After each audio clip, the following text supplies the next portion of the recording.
Oke, selamat malam teman-teman DTS. Apa kabar semuanya? Jadi mungkin perkenalkan dulu, mungkin bagi yang belum tahu, nama saya Rainer. Di sini bisa dipanggil Rere juga dari tim DQ Lab. Selamat datang di sesi kali ini dengan tema Customer Segmentation, membagi karakteristik tertentu dalam kelompok agar lebih mudah dianalisis. Nah, mau mengingatkan saja mungkin sebelum kita memulai sesi hari ini, pastikan teman-teman sekalian yang hadir di sini pastikan internetnya stabil. Terus jangan lupa untuk isi absensi.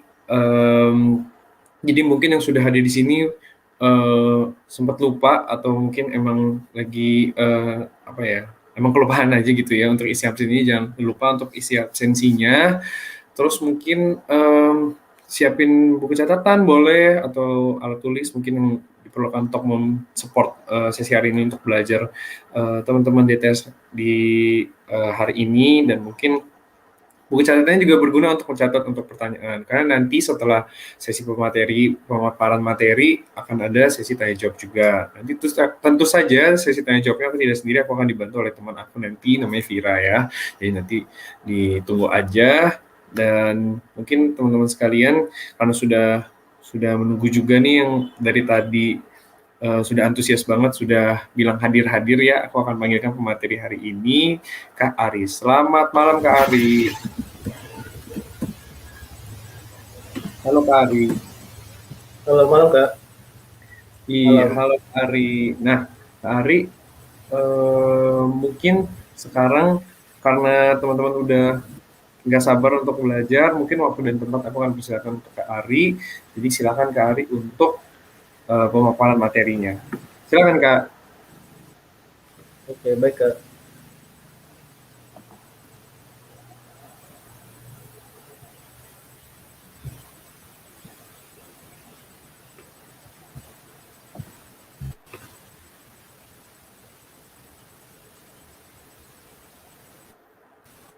Siap. Eh, Bismillahirrahmanirrahim. Assalamualaikum warahmatullahi wabarakatuh. Jadi terima kasih untuk kesempatannya yang sudah diberikan kepada saya. Jadi di sini saya sebagai asisten mentor DTS Data Science di Kilab akan membawakan sharing session mengenai segmentasi pelanggan. Tapi sebelum itu ada beberapa hal yang ingin saya sampaikan. Yang pertama, karena ini yang saya tahu para peserta sudah mungkin ada beberapa yang telah menyelesaikan modul tentang data science in marketing, customer segmentation di platform DikiLab. Jadi saya anggap sudah ada beberapa atau sebagian besar peserta setidaknya telah mengerti apa itu segmentasi pelanggan, juga penerapannya yang telah dipelajari di DikiLab. Dan yang kedua yang saya mau katakan juga, meskipun di sini saya sebagai pemateri, tetapi tidak menutup kemungkinan tapi belum tentu saya yang paling jago atau paling bisa tentang segmentasi pelanggan ini. Jadi mungkin mulai dari perkenalan. Nama saya Ashari Ramadan. Sekarang data analis di Kerabat Data, asisten mentor di Tes Kominfo, dan member di Kilab tentunya. Saya juga alumni dari program studi statistika Universitas Tadulako di Kota Palu, Sulawesi. Kalau teman-teman sosial media ada medium saya di medium.com/Ramadan. Itu juga ada Instagram data Fiscoding. Adapun garis-garis besar yang akan kita bahas malam ini, yang pertama tentunya segmentasi pelanggan. Yang kedua ada algoritma untuk segmentasi pelanggan. Terus yang ketiga clustering Cummins. Terus yang keempat kita akan coba praktek. Kita mulai dari yang pertama, segmentasi pelanggan. Jadi menurut Battle tahun 2008, segmentasi pelanggan adalah praktik mempartisi pelanggan menjadi kumpulan bagian yang homogen, sehingga masing-masing subset dapat ditangani sebagai khalayak pemasaran yang unik. Jadi ada kata yang diberi tekanan warna merah, kemudian jadi sini segmentasi pelanggan itu mengubah himpunan semesta menjadi himpunan bagian yang homogen. Kira-kira ilustrasinya seperti ini.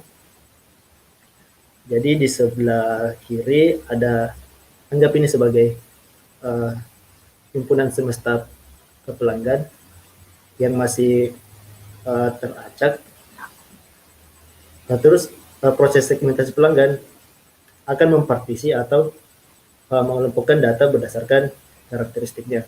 Nah, jadi sini kita bisa dapatkan sebagai contoh pelanggan warna orange, pelanggan biru, pelanggan ungu, dan pelanggan pink. Nah, tentunya ada banyak manfaat kita segmentasi pelanggan. Yang pertama tentunya mengetahui karakteristik pelanggan. Jadi kita kembali ke ilustrasi ini.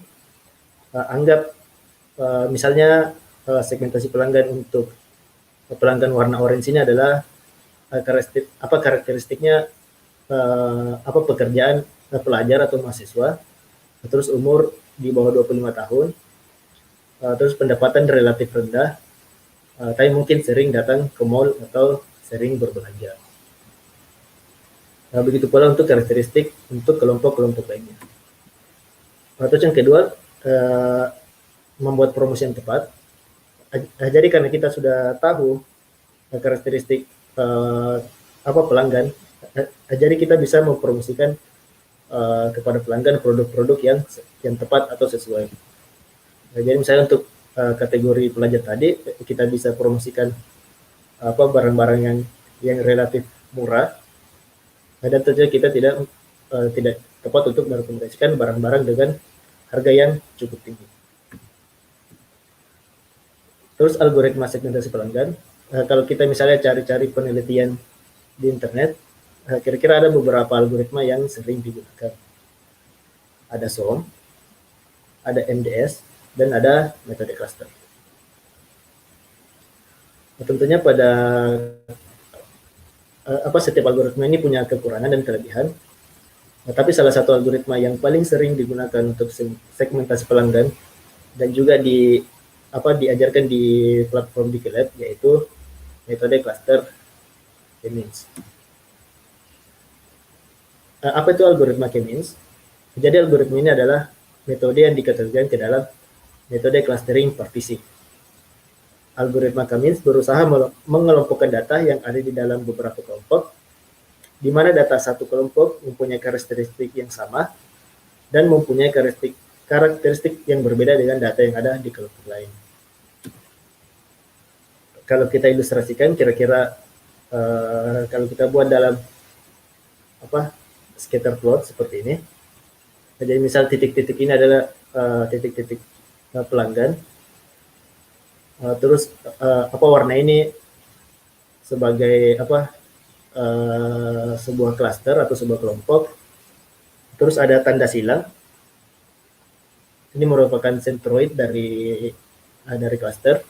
Artinya semakin dekat titik data ke sentroid, berarti data itu mempunyai karakteristik yang lebih dekat atau lebih mirip dengan klaster tersebut.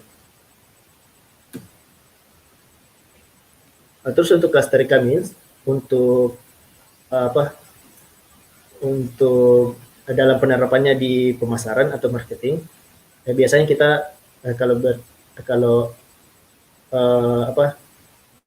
kasusnya adalah segmentasi pelanggan, biasa metode yang digunakan adalah metode RVM. Jadi metode RVM ini cukup banyak juga penelitiannya di internet. Jadi kira-kira metode RVM itu adalah sebuah singkatan dari resensi, frekuensi, dan monitoring. Nah, di mana setiap pelanggan ini mempunyai atribut ini atau karakteristik ini, yaitu ada karakteristik resensi atau rentang waktu pelanggan melakukan transaksi, misal 9 hari yang lalu kah, atau 90 hari yang lalu. Terus ada frekuensi, artinya berapa kali pelanggan melakukan pembelian. dalam rentang waktu tertentu. Terus juga ada monetary, yaitu jumlah uang yang digunakan atau spend money. Nah, mungkin tanpa berlama-lama kita akan coba untuk praktek saja. Jadi yang pertama ada tools, tentunya karena kita menggunakan R dan RStudio. Terus data saya gunakan data yang lain, bukan data yang digunakan di platform di Dicelet. Jadi saya gunakan data yang dari Kaggle, yaitu data e-commerce.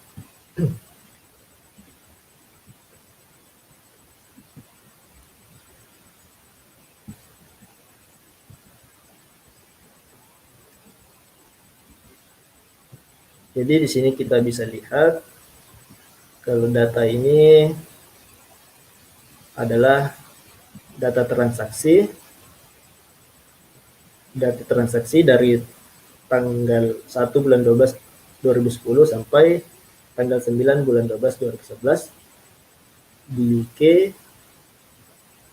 online retail. Untuk kolom-kolomnya di sini ada invoice, stock code, deskripsi, quantity. Terus ukurannya cukup besar, 43 MB.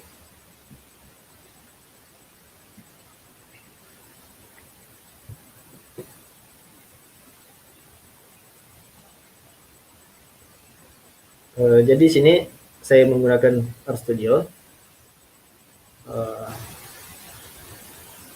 Saya gunakan RStudio versi 14.11 1103. Terus R-nya juga saya pakai R 4.03. Jadi tentunya ada beberapa library yang akan kita gunakan. Yang pertama ada library Tidyverse. Kita coba langsung running saja.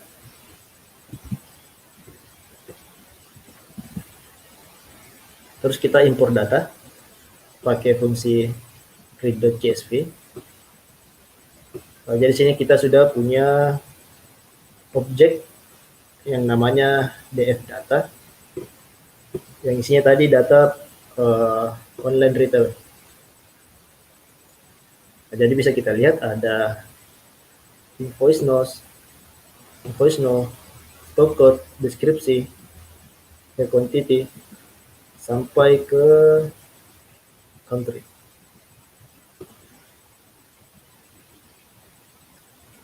Nah, tentunya sebelum menganalisa data, yang pertama kita lakukan adalah menyiapkan data itu terlebih dahulu. Di sini kalau kita lihat di quantity, ada transaksi yang kuantitinya negatif. Tentunya ini tidak ini adalah kesalahan atau ini mungkin adalah kesalahan input atau kesalahan seperti apa, karena kan tidak mungkin ada pembelian yang minus. Terus juga di harga unit price dan juga ada harga yang minus. Nah, jadi kita akan terlebih dahulu menghilangkan anomali-anomali data tersebut.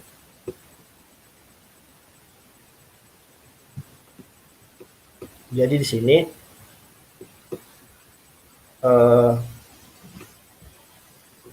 data quantity yang kurang dari 0 akan saya ganti menjadi NA.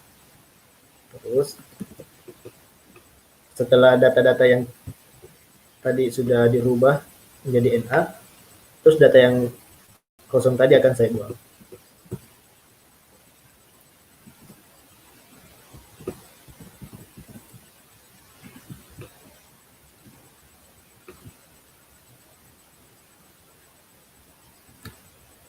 Nah, terus selanjutnya setelah sudah tidak ada data yang minus atau quantity yang minus, akan kita tadi di awal sudah sepakat untuk menggunakan metode RVM. Jadi kita akan berubah bentuk data ini menjadi data dalam bentuk frekuensi dan metode. Jadi di sini saya pakai beberapa fungsi, yaitu group by. Nah, jadi saya akan mengelompokkan data berdasarkan customer ID. Terus untuk resensi, saya ambil tanggal paling terakhir tadi, bulan 12, tahun 2012 bulan 1 tanggal 1. Terus saya ambil max invoice date, artinya kapan paling terakhir pelanggan melakukan transaksi. Terus untuk frekuensi saya ambil berapa invoice no yang unik. Terus untuk monetary saya ambil sum total dolar dikali berapa kali frekuensi. Kita tinggal running. Khususnya kita akan dapat DFRVM. Jadi untuk customer ID nomor 12346, resesinya 348, artinya dia melakukan transaksi 348 hari yang lalu. Terus frekuensinya dia cuma sekali melakukan pembelian, tapi jumlah uang yang dikeluarkan lumayan tinggi, yaitu 77 dolar.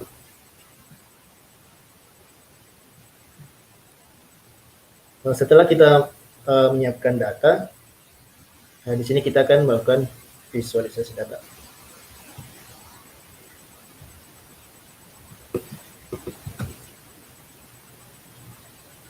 Jadi supaya saya juga bisa menghemat waktu, jadi visualisasi dan hasil segmentasi pelanggan saya buat ke dalam aplikasi web, yaitu menggunakan Shiny.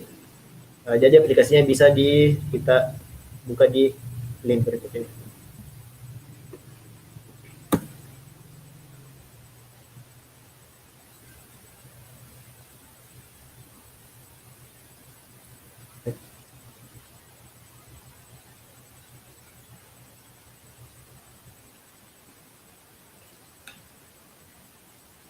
Kita tunggu sebentar.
Jadi kelihatan ya teman-teman.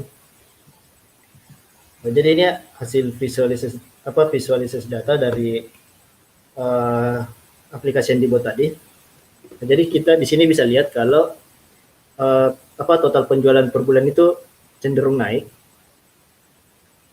dari bulan Desember 2010 sampai bulan November 2011. Terus untuk total transaksi kita juga bisa lihat kalau transaksi tiap bulan itu cenderung meningkat dari bulan ke bulan. Terus juga total customer yang melakukan pembelian juga cenderung naik. Tapi meskipun total penjualan, transaksi dan customer yang melakukan pembelian naik, tetapi ternyata pertumbuhan customer di perusahaan ini cenderung menurun. Artinya jumlah pelanggan baru yang mendaftar tiap bulan itu menurun. Jadi kita bisa lihat trennya menurun sampai paling rendah itu di bulan Desember tahun 2011. Nah, tentunya di sini ada apa informasi yang bisa kita peroleh.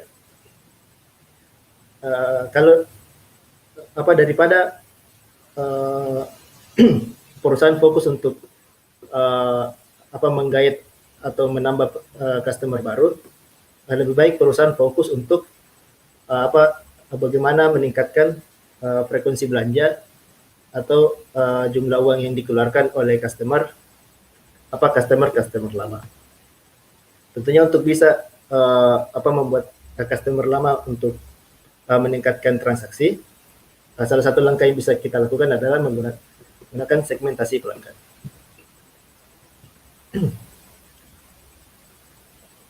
Jadi di sini saya sudah buat segmentasi. Yang pertama ada segmentasi berdasarkan resensi atau transaksi terakhir. Lalu juga saya menggunakan segmentasi menggunakan algoritma K-means. Jadi saya melakukan segmentasi pelanggan berdasarkan atribut atau variabel monetary dan frekuensi. Untuk gambar yang pertama di sini kita bisa lihat kalau terdapat 12% apa customer yang aktif, artinya hanya 12% pelanggan kita yang melakukan transaksi 30 hari yang lalu. Terus jumlah yang paling banyak ada di WAM. Ini ada transaksi dari 31 sampai 90 hari yang lalu, ada sekitar 46%. Terus untuk yang cold, yang dia transaksinya 91 hari sampai 180 hari yang lalu, ada sekitar 18%. Terus untuk apa pelanggan yang melakukan transaksi terakhirnya di atas 180 hari, ada 23%.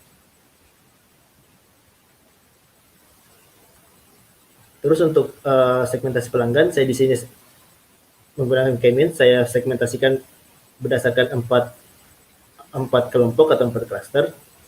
Yang pertama ada low value. Di sini bisa kita lihat dia berwarna hijau.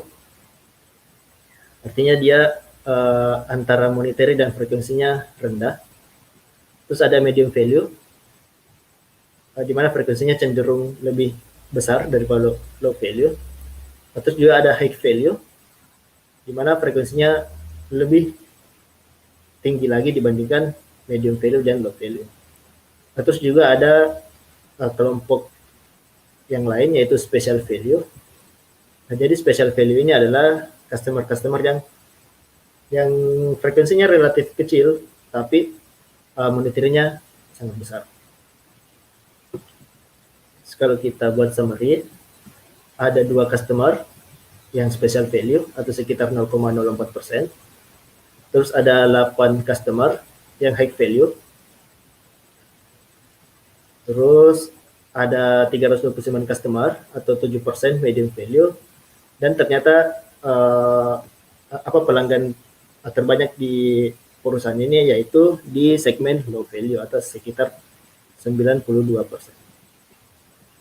Kalau kita bandingkan dengan apa jumlah pendapatan per segmen, tentunya untuk value segmen yang paling banyak itu dari low value yaitu 81%. Terus kalau untuk monetary untuk resensi segmen atau transaksi terakhir yang paling banyak itu dari customer WAM.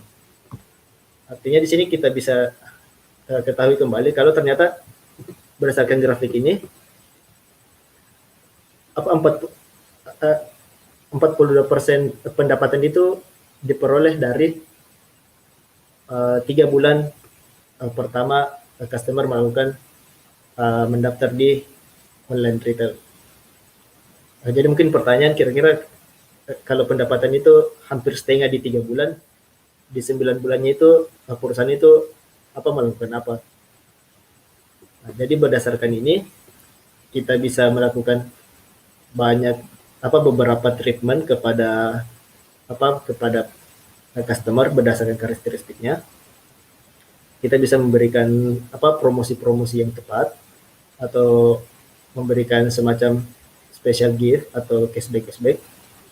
Tapi kadang-kadang juga kan kita sering ya belanja di buka sosial media, terus tiba-tiba dapat rekomendasi produk yang tidak sesuai dengan yang tidak sesuai dengan preferensi kita.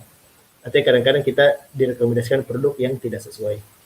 Jadi mungkin di sini perusahaan bisa membuat sebuah sistem rekomendasi, di mana sistem rekomendasi ini bisa memberikan rekomendasi produk sesuai dengan riwayat penjualannya. Nah, di sini juga saya sudah buat sebuah rekomendasi sistem.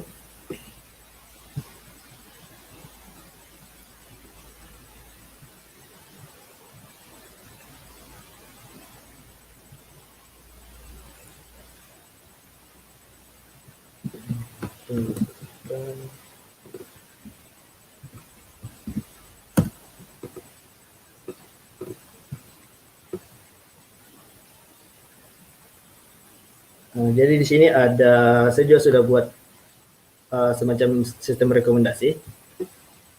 Nah, jadi saya bisa lihat kalau misalnya saya mau tahu kebiasaan pelanggan melakukan transaksi itu di tanggal berapa saja dan bulan berapa saja. Misalnya saya mau lihat untuk segmen, misalnya semua segmen, tapi dia special value. Nah, jadi kita di sini bisa kita lihat ada 2 customer dari special value dengan customer ID 12346 dan 16446. Jadi bisa kita lihat kalau berdasarkan date order habit, transaksi banyak dilakukan di pertengahan bulan 18. Terus untuk monthly order habit, sini bisa kita lihat kalau transaksinya banyak digunakan di bulan Mei. Ini secara summary. Atau misalnya kita mau secara individu, misalnya saya mau cari customer dari transaksi segmen aktif, tapi dia low value. Nah, jadi sini ada beberapa customer. Kita pilih random saja. Misalnya customer ID 12433. Jadi bisa kita lihat kalau berdasarkan tanggal dia lebih banyak melakukan transaksi di tanggal 9. Terus pertama kali melakukan transaksi 2010 bulan 12 bulan 1. Terus uang yang dikeluarkan lumayan tinggi juga, 13.000.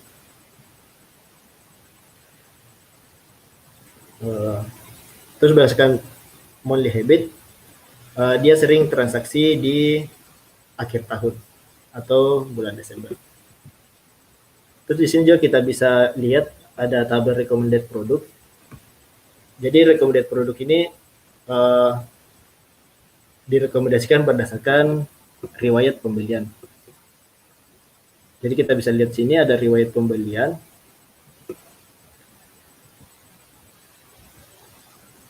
Terus sistem merekomendasikan produk-produk garden bed, tree light holder, dan lain-lain. Tentunya ini akan bisa lebih membantu perusahaan untuk memberikan semacam rekomendasi produk yang berdasarkan individu customer agar promosi-promosi yang dilakukan itu sesuai tepat sasaran dan sesuai dengan segmen value dan recency value. Terus yang terakhir, kalau saya tidak salah juga di platform Dikilab itu ada bagian melakukan prediksi, misalnya ada customer baru, tapi kita belum sempat melakukan clustering, kita juga bisa lakukan prediksi. Jadi bisa ada customer baru dengan nomor, terus frekuensinya misalnya baru sekali, tapi monitoringnya lumayan tinggi. Terus kalau kita clustering, nah kita akan dapatkan value segment di special value.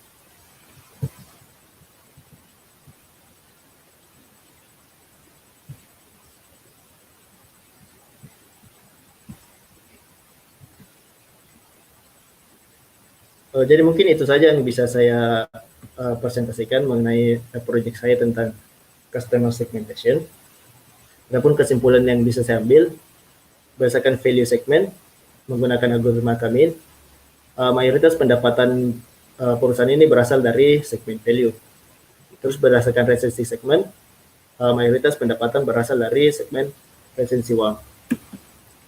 Terus untuk saran, untuk segmen resensi, kalau dia segmennya aktif, sebaiknya perusahaan fokus untuk cross selling atau upselling, artinya apa bisa menawarkan barang-barang dengan harga yang lebih tinggi.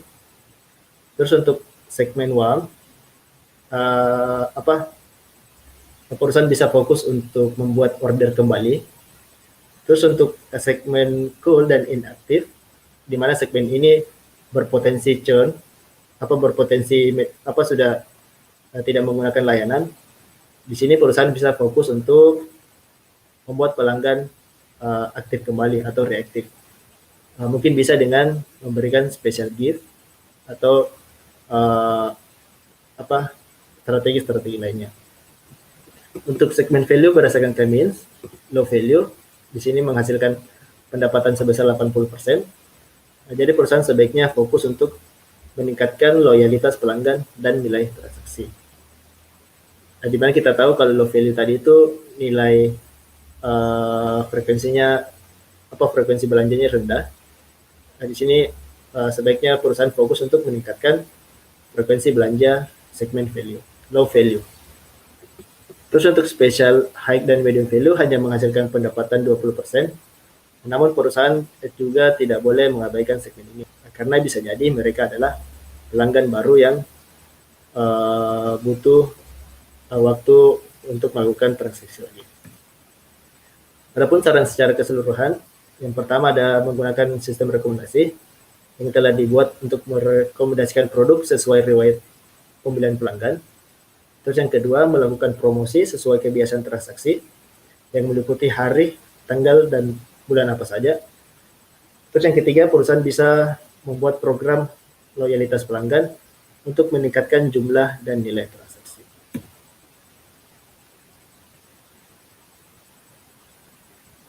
Jadi mungkin itu saja dulu yang bisa saya sampaikan. Terima kasih, saya kembalikan kepada Karir.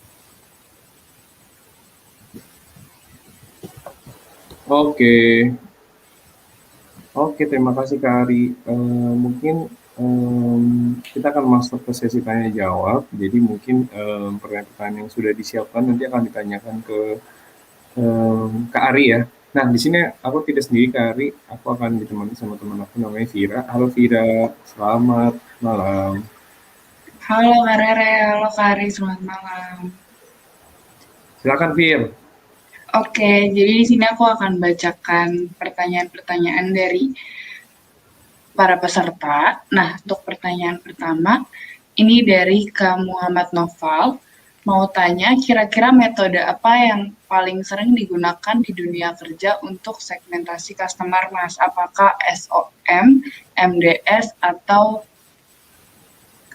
K-means, atau mungkin ada metode lainnya? Terima kasih. Mohon maaf kalau aku ada salah sebut. Jadi pertanyaan, algoritma apa yang sering digunakan? Di dunia kerja untuk segmentasi customer. Sebenarnya setiap algoritma itu punya kekurangan dan kelebihan. Jadi tinggal menyesuaikan saja kasus-kasusnya seperti apa. Tetapi sepanjang sepengetahuan saya, algoritma yang sering digunakan itu algoritma K-means, karena dia relatif sederhana. Terus juga komputasinya juga lumayan ringan.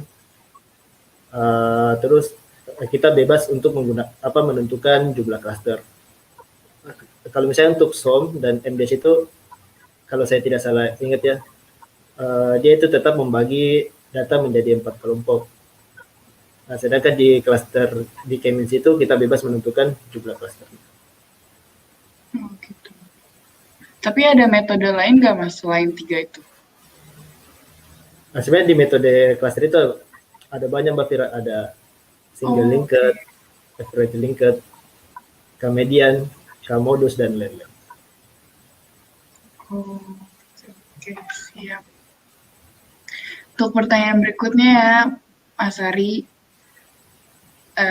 Untuk pertanyaan berikutnya itu di modul kan disebutkan tentang elbow effect untuk menentukan segmen atau cluster.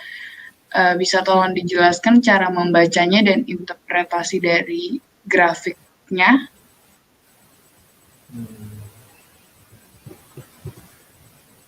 Halo Mas Ari. Iya Mbak, sudah Mbak. Oh ya, sudah jelas ya. Bisa kalau misalnya bisa dicontohkan juga nggak apa-apa Mas, kalau mau share screen lagi.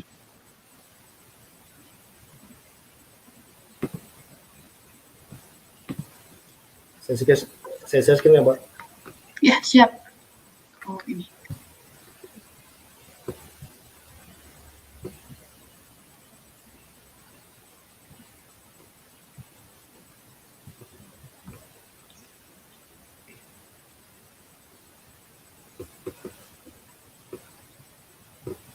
Nah, jadi saya mungkin pakai gambar di sini saja supaya lebih mudah.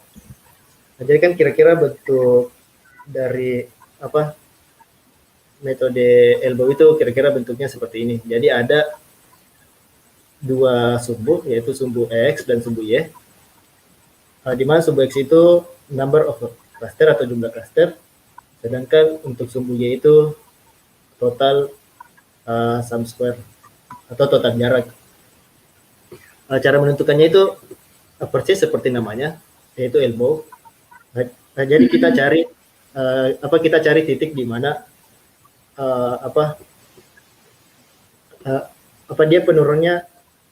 dia penurunannya relatif kecil. Nah, jadi kalau kita lihat di sini, kalau dari jumlah cluster 1 ke 2 kan penurunannya sangat besar, sehingga kita bisa lihat cukup melengkung. Terus kalau untuk yang 2 ke 3 juga lumayan melengkung. Terus juga untuk 3 ke 4 juga masih lebih besar perubahannya. Nah, tapi kalau kita lihat dari 4 sampai 10 ini kira-kira perubahannya itu relatif kecil. Nah, jadi bisa kita simpulkan kalau cluster yang optimal untuk memberikan sum square yang kecil itu ada di cluster keempat. Nah, tapi memang untuk ini karena penentuannya berdasarkan grafik, jadi kadang-kadang tiap orang itu beda-beda menginterpretasi gambar. Kemudian juga ada metode yang lain, yaitu metode siluet. Jadi kalau kita lihat,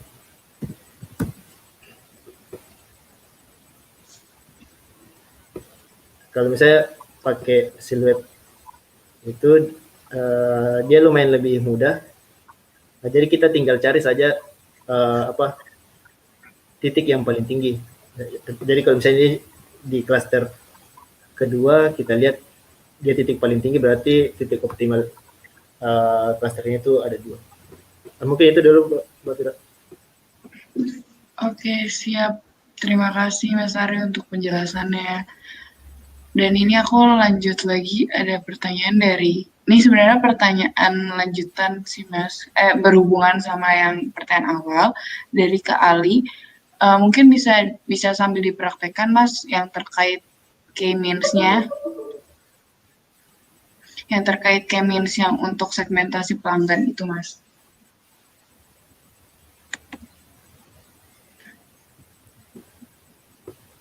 Maksudnya di coding Mbak tuh.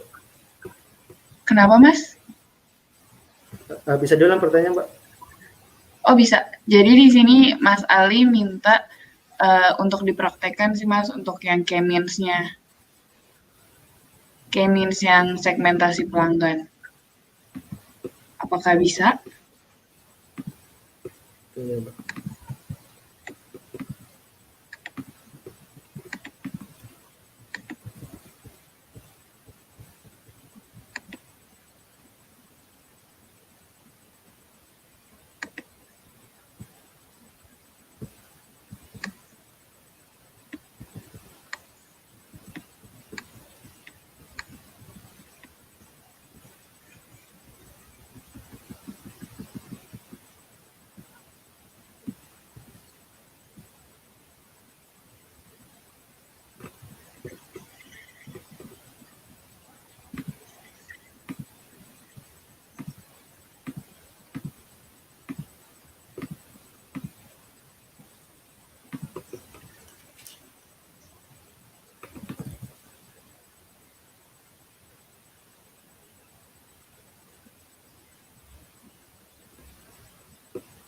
Bisa share screen lagi, Mbak?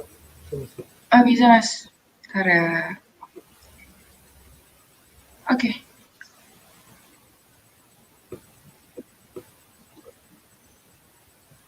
Jadi tadi pertanyaannya minta untuk praktekkan. Aja sih saya sebenarnya sudah buat kodenya sih, tapi karena lumayan panjang juga, saya takutnya agak susah dilihat, jadi saya buat aplikasi saja. Tapi karena tetap diminta, jadi untuk proses kami kira-kira mulai dari sini. Dari sini. Terus saya pakai ada 2 library, ada cluster. Terus saya standarisasi data. Saya buat standarisasi data. Terus untuk kamisnya itu cukup mudah, kita tinggal apa, pakai fungsi kemins. Terus kita masukkan datanya. Ini data RVM, berarti saya ambil kolom frekuensi standar dan monetary standar. Terus saya tentukan senternya 4.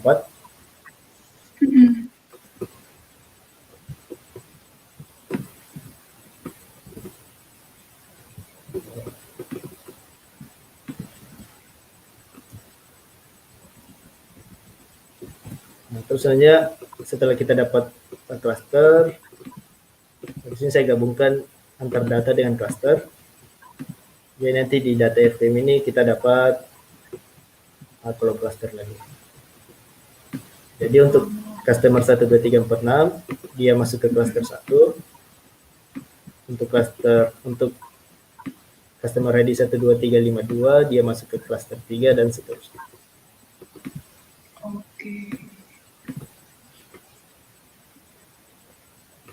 Oke, terima kasih Mas Ari.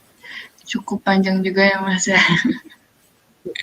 Oke, aku lanjut ke pertanyaan dari Kak Edwin. Di sini misalnya kita menganalisa hasil segmentasi pelanggan lalu ingin meningkatkan penjualan. Gini. Misal kita menganalisa hasil segmentasi pelanggan lalu ingin meningkatkan penjualan melalui influencer. Apakah ada metode khusus untuk mencocokkan segmentasi pelanggan dengan influencer supaya hasilnya optimal, Mas? Ya, tentunya bisa ya. Kan kita tadi di awal sudah kita contohkan, misalnya seumpamanya kalau misalnya kita pakai, mungkin kalau pakai metode RVM ini mungkin tadi masih kurang, tapi mungkin bisa kita kembangkan lagi. Misalnya kita ambil misalnya customer ID kan punya atribut yang lain, misalnya atribut umur, atribut pendapatan. Terus kalau kita misalnya di cluster 1 itu rata-rata umurnya itu karena dia segmen low value, mungkin kita bisa anggap dia masih muda atau masih pelajar. Jadi kita bisa sesuaikan influencer-influencernya, misalnya artis-artis yang idola anak muda.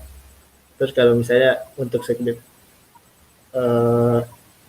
terus dia bisa influencer-influencer yang sering angkat-angkat bisa isu-isu kepemudaan. Nah, tentunya kita bisa tentukan influencer berdasarkan segmen value. Tapi kita butuh atribut lain, misalnya atribut umur kah atau atribut pendapatan. Itu dulu. Berarti segmennya bisa dilihat dari umur, dari pendapatan ya Mas ya. Tapi ada metode khususnya nggak sih Mas? Mungkin metode khususnya itu udah kamisnya Mbak, udah pakai kamis sudah metode. Apa Mas, mohon maaf? Kayak mungkin kalau ditanya metode khususnya itu, justru metode khususnya itu sudah pakai Kemins.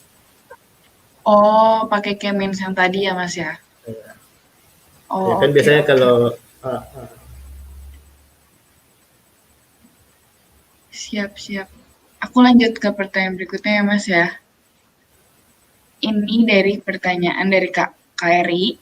Apabila terdapat kerugian saat transaksi, misalnya transaksinya bernilai minus, apa transaksi dengan nilai minus juga perlu di drop? Kalau misalnya tidak di drop, apakah ada efeknya? Terima kasih untuk pertanyaannya. Tentunya kalau kita dapatkan data-data yang aneh, saya kan tadi tadi penjelasan transaksi yang Mbak, uang ya. Misalnya terdapat kerugian saat transaksinya bernilai minus, Mas. Transaksi bernilai minus. Apa kalau misalnya transaksi dengan nilai minus itu perlu di drop? Paham. Tentunya kalau kita dapat masalah-masalah seperti ini, hal yang pertama harus kita lakukan ada cross check dulu datanya. Apakah betul ada transaksi yang merugi? Tapi kan secara logika kan kalau misalnya ada pembeli kan tidak mungkin transaksi yang minus. Makanya tadi di awal saya anggap kalau jika ada transaksi yang minus itu saya anggap sebagai kesalahan dari manusianya. Jadi mungkin manusianya salah input data kah, atau salah memberi tanda kah, dan sebagainya. Terus kalau ditanya efeknya apa, tentunya efeknya bisa mempengaruhi cluster, karena Kemis ini menggunakan jarak untuk menentukan cluster. Jadi kalau misalnya ada data yang minus itu tentunya berpengaruh ke penentuan cluster. Jadi memang sebaiknya untuk data-data yang aneh atau saya namakan data anomali data itu, misalnya transaksi yang minus, lebih amannya sih dikeluarkan kalau misalnya jumlahnya tidak terlalu banyak. Kan tadi di contohnya cuma ada sekitar 5% data yang salah. Tentunya lebih baik, kalau menurut saya lebih baik dihilangkan daripada mempengaruhi keoptimalan metode cluster. Oke, siap.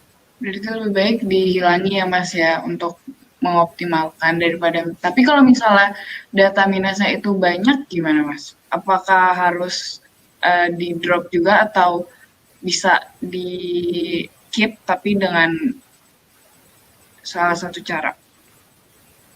Okay. Atau jadi kan paham. Kan biasanya kalau untuk kasus ini kan ada bahasan yang lain, yaitu tentang imputasi data atau bagaimana kita mengatasi missing value ya. Setahu saya kalau misalnya banyak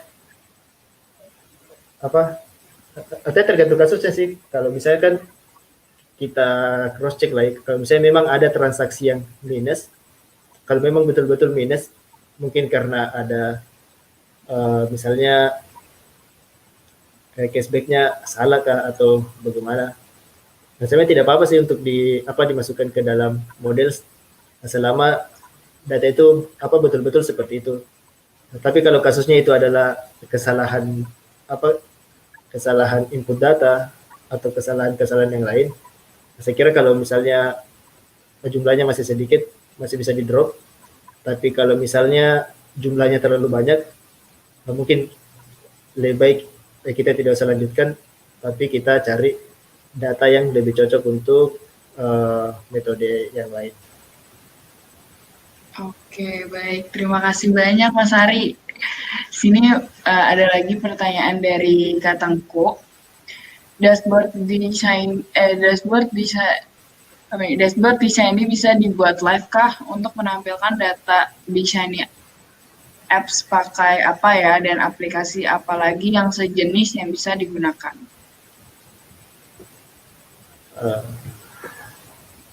Jadi salah satu yang saya suka di R itu ada library namanya Shiny. Jadi memang library Shiny ini memungkinkan kita untuk membuat dashboard menggunakan bahasa R. Tentunya dashboard ini bisa kita publikasikan.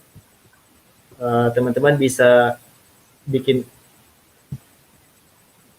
Saya share lagi ya Pak. Kenapa Mas? Saya share Pak. Iya Mas. Maaf Mas, putus-putus. Oh, di-share. Oke, aku share. Mohon maaf ya Mas. Itu Mbak.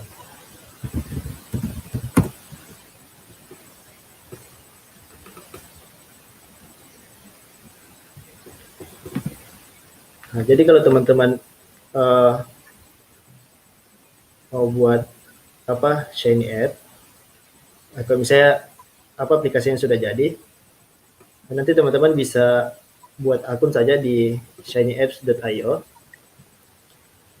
Nanti di dashboard Shiny ini teman-teman bakal dapat semacam token untuk menyambungkan antara RStudio dan Shiny App. Nanti di sini ada di RStudio ada logo seperti ini, ada logo publish. Nanti teman-teman tinggal klik saja. Terus nanti tinggal masukkan apa sih yang mau dipublish di Shiny App. Jadi biasanya itu yang mau dipublish itu ada aplikasinya, app.r sama data. Terus nanti kita di sini dikasih semacam link. Nah, jadi nanti aplikasinya itu bisa kita akses secara online. Sekarang ini dari Shiny Apps. Nah, karena ini aplikasinya sudah bisa diakses secara online. Terus kalau pertanyaannya kira-kira aplikasi apa lagi yang sejenis? Tentunya ada beberapa aplikasi yang lain yang agak populer, ada Tableau. Tapi saya jarang pakai Tableau karena belum support sama Linux. Terus kalau di Python juga ada Dash, ada Streamlit, tentunya ada banyak contoh-contoh yang lain. Oke. Ya, terima kasih Mas Ari. Aku lanjut ke pertanyaan berikutnya. Ini sebenarnya pertanyaannya berkaitan dengan live code yang di modul, Mas. Jadi dari Kak Ramadan pertanyaannya, di modul ada parameter yang bernama end start dan centers. Bisa tolong dijelaskan maksudnya nggak, Mas? Dan adakah aturan baku tentang value end start? Kenapa di modul end start-nya pakai 25?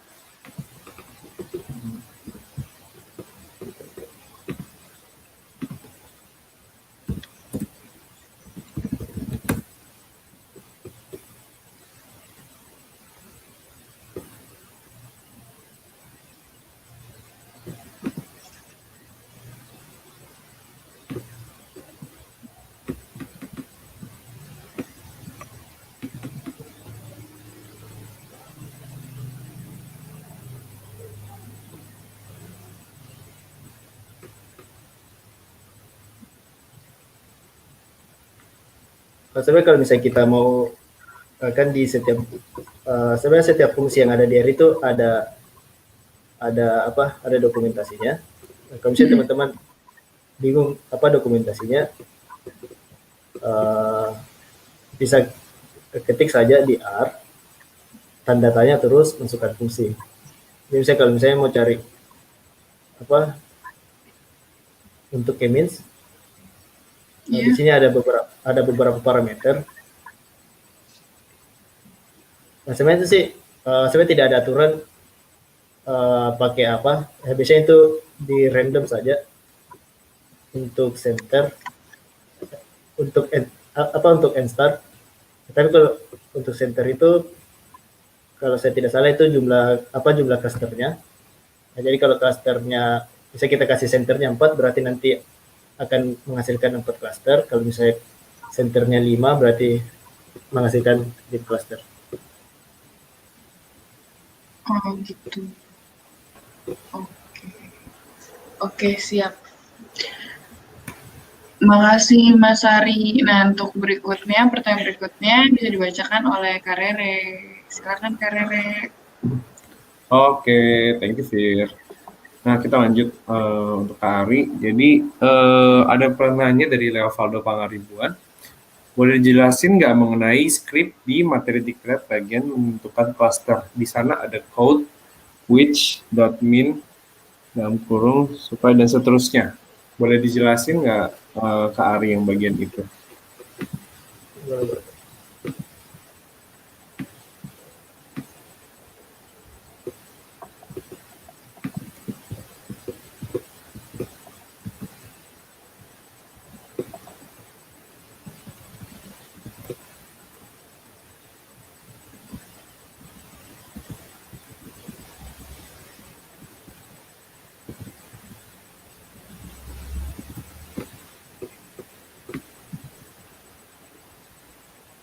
Saya share lagi Mas. Silakan.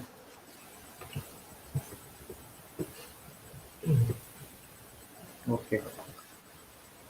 Jadi pertanyaan ada di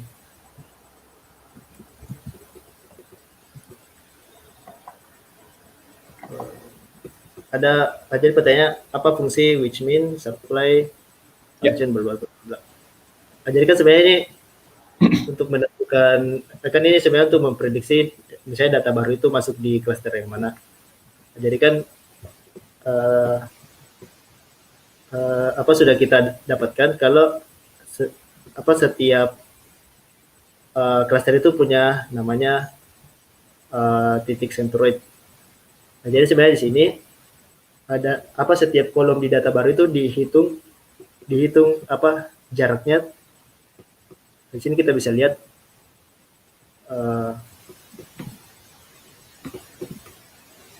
saya kasih kecil sedikit.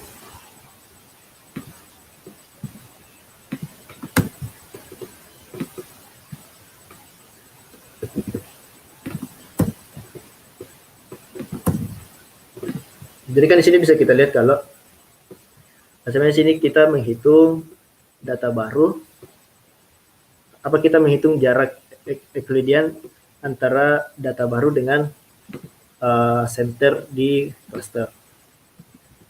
Nah, di sini kita lihat kalau data baru itu punya frekuensi standar 26, terus monetary standar 0,14.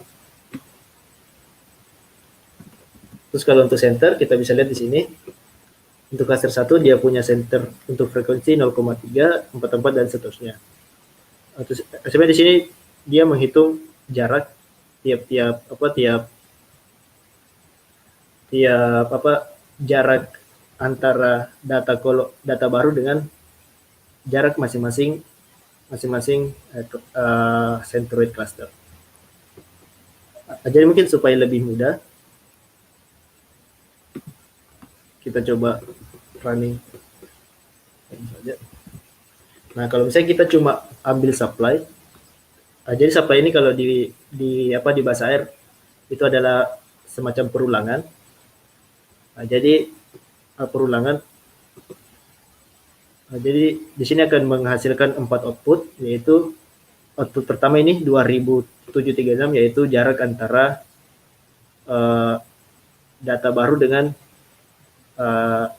centroid cluster 1. Terus untuk jarak kedua 611. Terus untuk jarak antar data baru dengan centroid 3 700. Dan yang terakhir diambil yang 128. Terus jarak antar cluster centroid cluster 4 dengan data baru yaitu 128. Jadi kita paham kalau misalnya setelah kita paham kalau misalnya gunanya untuk menghitung cluster, menghitung jarak. Terus lagi ada fungsi which mean. Nah, jadi fungsi which mean ini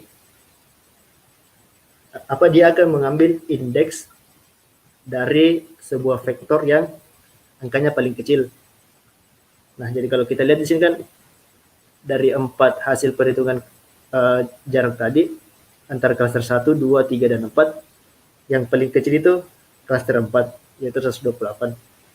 Nah, jadi which mean ini mengambil indeks atau urutan dari sebuah vektor yang memiliki nilai minimum. Nah,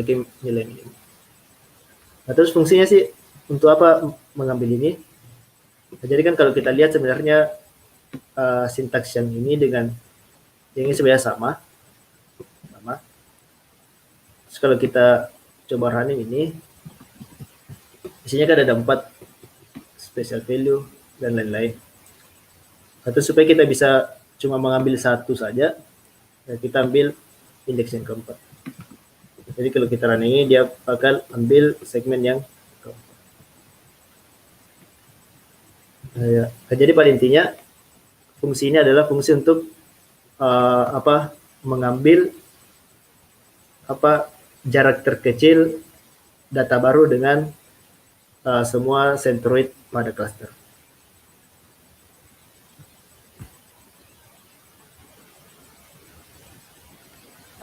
Oke, kita lanjut lagi ya. Siap, kita lanjut lagi. Masih dari Leovaldo juga. Mungkin kita bacakan dulu bagaimana sih cara menentukan bilangan set.seed. Kalau berdasarkan contoh di QLab digunakan set.seed dalam kurung 100, tapi di contoh ini dipakai set.seed yang dalam kurungnya 1.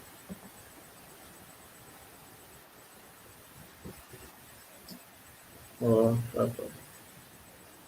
Kira-kira apa? Mungkin supaya lebih mudah saya share screen lagi ya. Ya, share screen aja, nggak apa-apa. Nanti saya yang operate.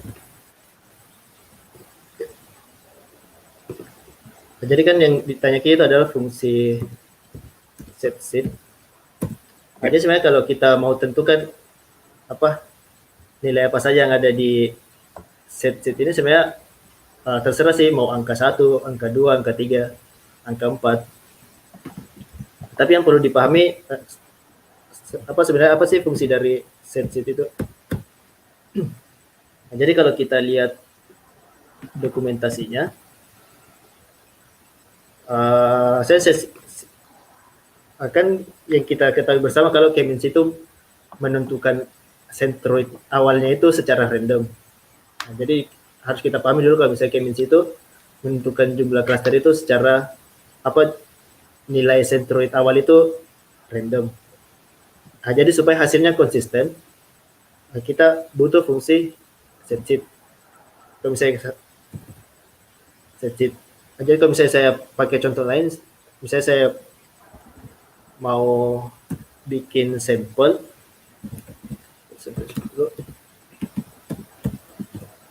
Nah, kalau saya running ini kan sampel 1.2.10.5, angka yang muncul itu 3, 6, 9, 1, 4. Jadi kalau saya running lagi, hasilnya akan jadi beda, 7, 5, 4, 6, 9. Tapi kan karena kita menggunakan K-means, kita mau hasilnya itu tetap konsisten. Nah, jadi supaya konsisten kita bisa pakai fungsi set seed. Jadi kalau set seed 1, angka yang muncul ini, jadi kalau saya running lagi, angka yang muncul akan tetap sama. Nah, jadi sebenarnya tidak usah permasalahkan angka berapa yang ada di dalam fungsi set seed. Intinya adalah intinya gunakan angka yang sama seterusnya supaya hasil random yang dihasilkan itu juga tetap sama.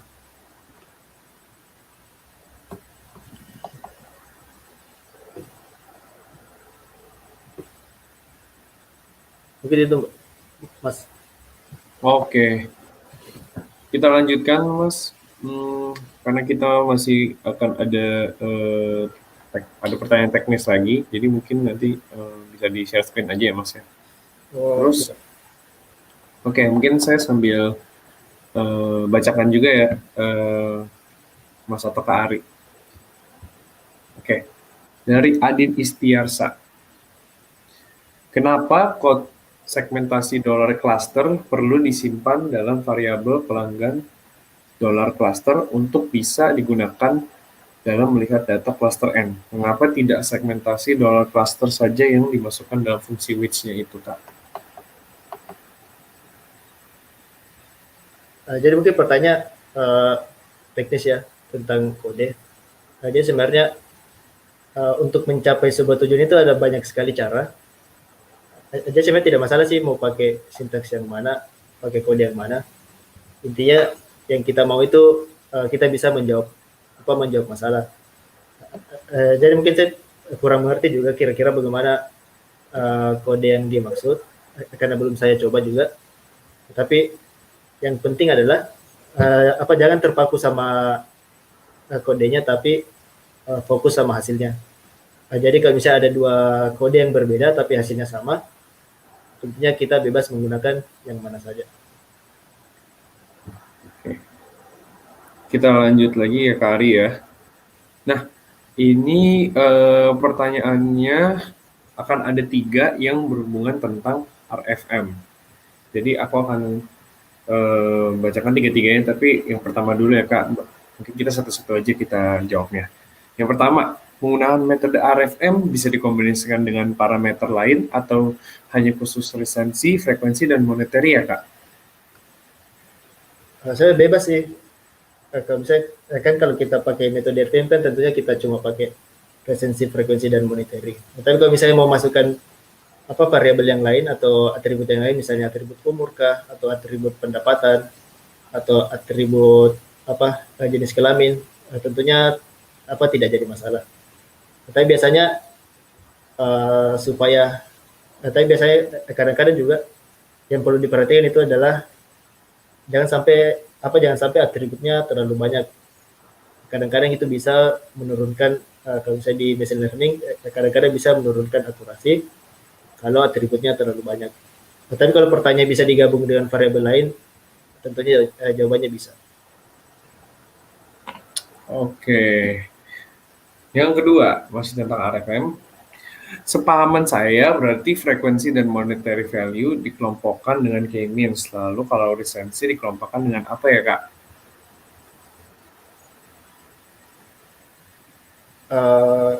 Sebenarnya kan pertanyaan kalau frekuensi dan monetary dikelompokkan berdasarkan k-means. Tapi saya tadi untuk resensi saya kelompokkan berdasarkan jumlah hari. Nah, jadi ini sebenarnya tergantung dari misalnya si analis data mau membaginya seperti apa. Tetapi saya baca beberapa contoh atau baca beberapa contoh-contoh penggunaan FVM. Ada contoh yang membagi resensi menjadi 4, yaitu untuk 0 sampai 30 hari dia dikategorikan sebagai pelanggan yang aktif. Untuk 30 sampai 90 hari dia dikategorikan warm. Dan seterusnya kalau dia aktif 180 hari yang lalu, dia dikategorikan sebagai inaktif. Nah, itu mungkin bisa dibilang subjektif dari analis data. Jadi bisa disesuaikan dengan kebutuhan-kebutuhan di perusahaan. Oke, siap. Kita lanjut lagi. Satu pertanyaan lagi sebelum aku akan pindahkan ke nanti dibantu oleh Vira. Nah, masih tentang RFM yang terakhir, scaling RFM itu menggunakan metode apa ya Kak Ari ya? Scaling, kalau saya scalingnya RFM pakai standarisasi. Jadi datanya saya ubah menjadi nilai Z-score. Nanti bisa dicari saya scaling data menggunakan standarisasi.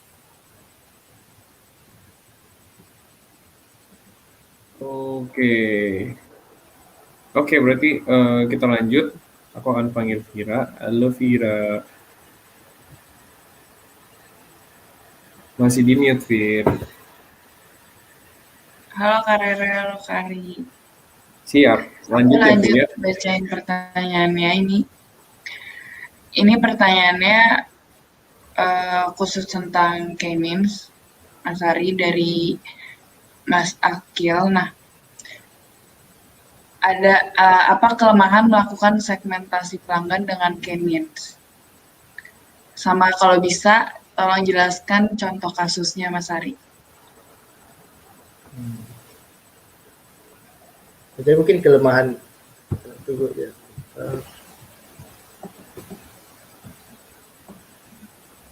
kelemahan-kelemahan di setiap algoritma itu punya kelebihan dan kelemahan.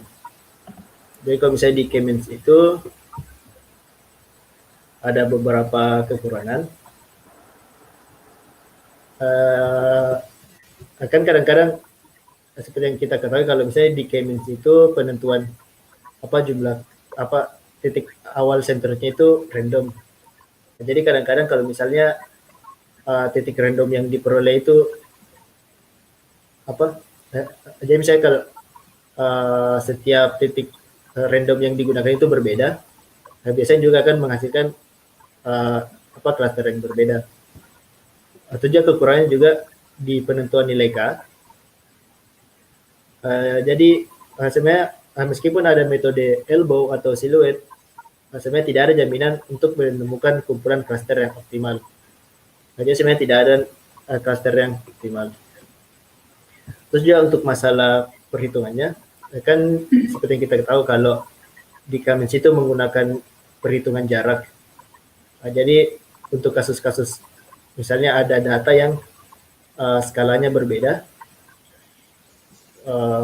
misalnya data pertama rentangnya dari 0 sampai 10, terus untuk variabel yang lain ada rentangnya dari 1 sampai 10.000. Itu kadang-kadang akan mereduksi variabel-variabel yang nilainya rendah. Nah, meskipun itu bisa ditangani pakai scaling data. Nah, tapi meskipun banyak kekurangannya, tetapi tetap Cummins itu menjadi salah satu algoritma yang populer digunakan untuk segmentasi pelanggan. Oke. Ini masih berhubungan sama Cummins sih, Mas. Jadi di sini pertanyaan keduanya, untuk penentuan jumlah klaster dalam live season ini berdasarkan apa ya, Mas? Dan untuk penentuan jumlah klaster yang ideal selain menggunakan elbow method, adakah metode lainnya?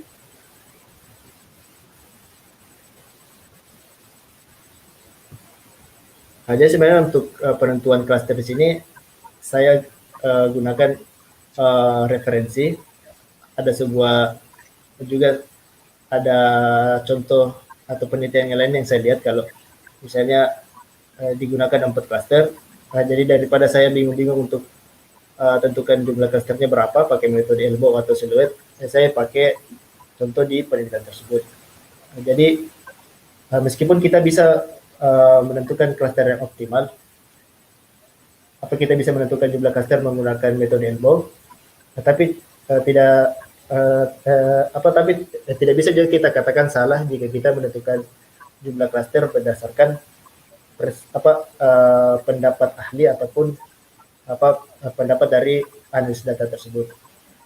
Terus kalau ditanya penentuan jumlah K selain elbow, satu saja juga tadi sudah disebutkan ada juga metode siluet. Oke. Nah, ini pertanyaan selanjutnya masih tentang Cummins. Bagaimana sih, Mas, menentukan akurasi dan efisiensi dalam menggunakan algoritma Cummins? Nah, jadi kan sebenarnya di Cummins itu cara kerjanya adalah dia ingin meminimalkan jarak antara titik sentroid dengan titik data. Nah, jadi untuk akurasinya tentunya kalau misalnya semakin besar varians jarak antara data dengan sentroid, berarti kita bisa bilang kalau variasinya itu besar. Artinya antara cluster dengan titik sentroid itu terlalu besar. Akan kita bisa secara logis kalau misalnya kita mau dapatkan jumlah jarak yang kecil atau bahkan 0, tentunya secara logika kita bisa bilang kalau bagaimana kalau kita buat setiap satu data itu satu cluster. Tentunya kan itu jaraknya bakal jadi 0. Tapi kan itu tidak menyelesaikan masalah untuk mengelompokkan data. Nah, jadi kita cari berapa sih jumlah K yang sesedikit mungkin tapi jaraknya juga relatif kecil. Jadi kalau kita lihat tadi metode elbow itu, grafik elbow itu, jadi dia cari di mana titik cluster yang penurunan jaraknya itu relatif kecil jika jumlah clusternya semakin bertambah banyak.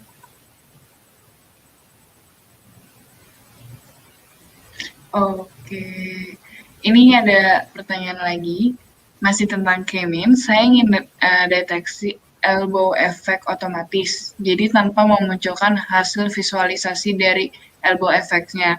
Terus misalnya saya sedang membuat program yang otomatis tahu bagian mana dari elbow effect merupakan titik yang tepat, caranya bagaimana ya Mas? Untuk mengetahui, berarti ini intinya sih untuk mengetahui titik yang tepat dari elbow effect sih Mas. Untuk mengetahui kalau elbow effect itu merupakan titik yang tepat gitu. Ya mungkin saya kurang tahu ya kalau misalnya bagaimana untuk metode elbow itu, karena dari banyak referensi yang saya baca, kalau misalnya kita menentukannya itu secara visual, jadi kita cari di mana penurunan yang tidak terlalu signifikan. Tapi mungkin bisa saja pakai cara seperti apa.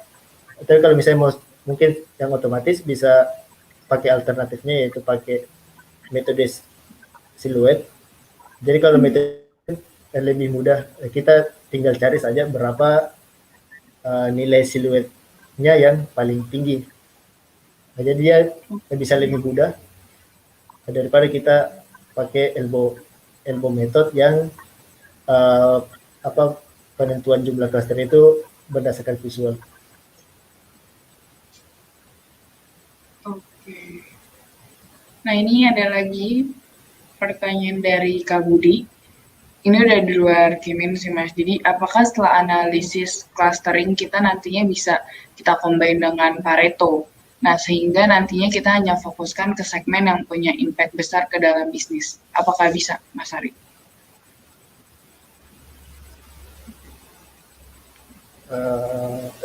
Tentunya sebenarnya kalau misalnya di analis data itu sebenarnya dia sebagai langkah awal untuk menentukan kira-kira keputusan apa yang bisa kita lakukan. Terus kalau misalnya kita mau padukan dengan metode-metode yang lain, tentunya bisa. Saya pakai metode Pareto. Sebenarnya saya kurang paham sih bagaimana metode Pareto, tapi yang saya tahu metode Pareto itu kira-kira fokus kepada 20% pelanggan yang menciptakan 80% pendapatan. Tentunya bisa saja sih kalau mau digabungkan antara hasil cluster dengan metode-metode marketing yang lain. Oke, berarti bisa ya Mas dikombinasikan. Nah, ini pertanyaan ini udah ke pertanyaan teknis lagi, dari Kariska. Selain untuk segmentasi customer, pada kasus-kasus di dunia nyata, algoritma clustering itu bisa digunakan untuk segmentasi apa aja, Mas? Selain segmentasi customer. Tentunya ada banyak contoh-contoh yang lain sih. Misalnya kalau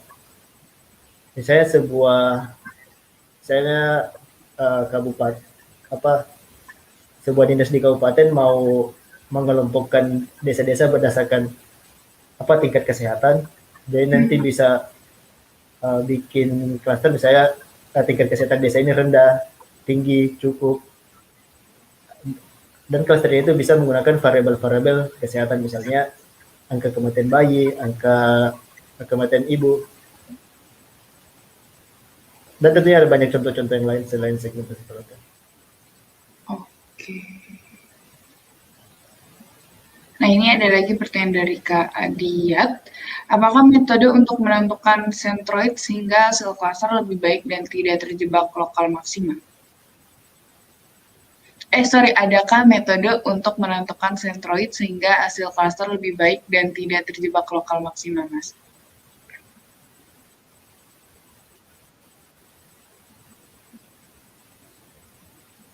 Tadi sudah dijelaskan sih, sudah disinggung jadi awal-awal, kalau misalnya kita tidak punya acuan awal berapa jumlah K yang ingin ditentukan, kita mau cari jumlah K yang optimal, kita bisa pakai metode elbow atau metode siluet.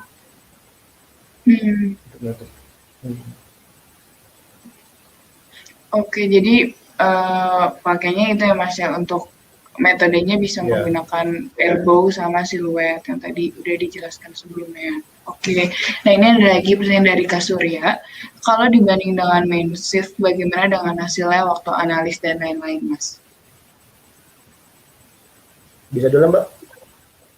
Kalau dibanding dengan MEANSIF, bagaimana dengan hasilnya, waktu analisis, dan lain-lain?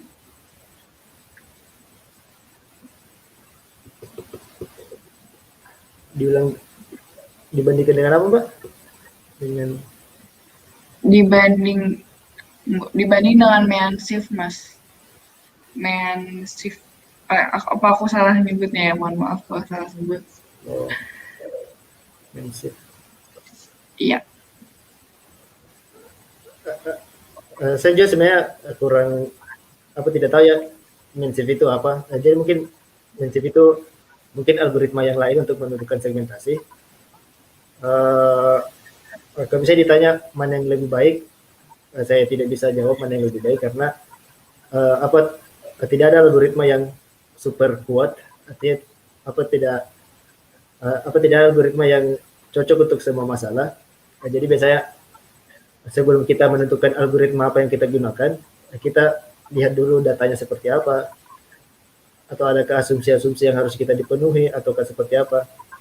Jadi mungkin kalau bisa mau tahu, jadi kalau ditanya mana yang lebih baik, saya tidak bisa jawab, tetapi tentunya bisa kita coba jawab dengan coba praktek dua-duanya.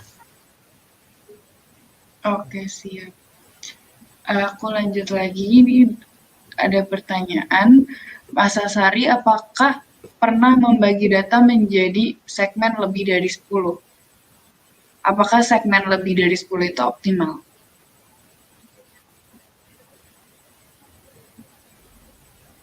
Sebenarnya kalau kita generate secara umum, kalau ditanya apakah segmen lebih dari 10 itu optimal,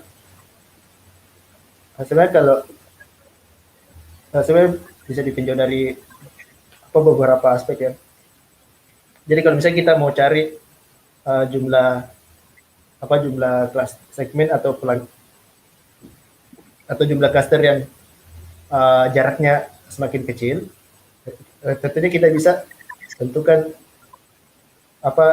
sebanyak mungkin jumlah clusternya supaya jaraknya itu semakin kecil. Tapi kan itu tidak menyelesaikan, yang seperti saya bilang, tidak akan menyelesaikan masalah kalau misalnya clusternya terlalu banyak. Jadi kalau ditanya apakah pernah membagi segmen menjadi 10, lebih dari 10, jawabannya saya belum pernah. Dan apakah segmen lebih dari 10 itu optimal? Menurut pendapat saya itu kalau secara secara statistiknya jumlah jaraknya itu kecil, mungkin kecil, tapi dia tidak menyelesaikan masalah yang mau kita selesaikan. Oke, terima kasih Mas Ari untuk penjelasannya. Ini ada lagi dari Kak Anung. Bisakah K-minus digunakan untuk clustering data peserta dalam kasus HR recruitment? Nah, misal dalam serangkaian tes ada beberapa jenis tes yang wajib diikuti peserta dengan masing-masing syarat minimal nilai. Jadi intinya bisa nggak sih Mas clustering data itu dipakai untuk HR, untuk rekrutmen? Selama datanya ada, tentunya bisa ya. Kalau misalnya kan tadi dibilang setiap kandidat itu bakal tes. Jadi mungkin di pikiran saya nanti tiap tes itu tiap peserta bakal dapat nilai. Tes 1 dapat nilai sekian, tes 2 dapat nilai sekian. Tentunya berdasarkan nilai-nilai tadi bisa kita lakukan clustering. Jadi mungkin nanti hasilnya kandidat yang baik, kandidat yang kurang, dan kandidat yang mungkin segmentasi yang lain. Kalau ditanya bisa atau tidak, selama datanya ada, tentunya bisa. Tapi kan di sini ada lagi yang maksudnya tesnya kan ada beberapa jenis tes yang wajib kan, maksudnya tesnya juga nggak lebih satu, berarti datanya juga maksudnya nggak dikit gitu. Itu sebenarnya bisa nggak sih Mas? Apa harus ada syarat minimal nilai-nilainya gitu untuk tes yang diadakan?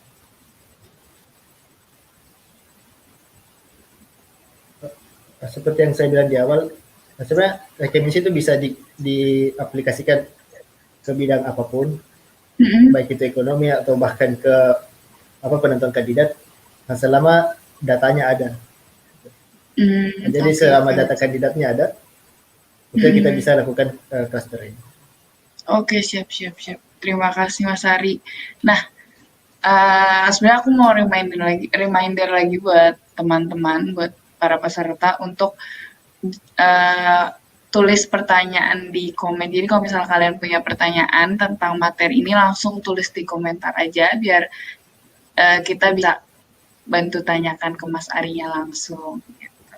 Yang terkait materi ya teman-teman bisa langsung ditanyakan ke komen aja. Begitu. Nah ini masih ada beberapa materi sih Mas, tapi memang kurang relevan sama materi. Tapi kalau misalnya Mas Ari bersedia untuk menjawab, silakan dijawab. Tapi kalau misalnya memang di luar ranahnya Mas Ari, nggak apa-apa. Nanti kita akan share di Discord aja. Nah, aku bacain pertanyaannya Mas Kak. Ini dari Kak Suwarti. Rekomendasi yang dibuat oleh tim data scientist itu biasanya hasil dari koordinasi dengan tim bisnis atau data scientist berkreasi sendiri dalam mencari rekomendasinya. Nah, jadi sebenarnya sebaiknya keputusan-keputusan yang diambil itu banyak pihak yang dilibatkan. Karena kan kalau misalnya hanya data scientist yang membuat rekomendasi, kadang-kadang kalau sepengetahuan saya, kalau misalnya sepengalaman saya, yang bergerak di analisis data itu paham konsep, misalnya paham algoritma, paham coding, tapi kita juga butuh orang-orang yang paham dengan arah bisnis.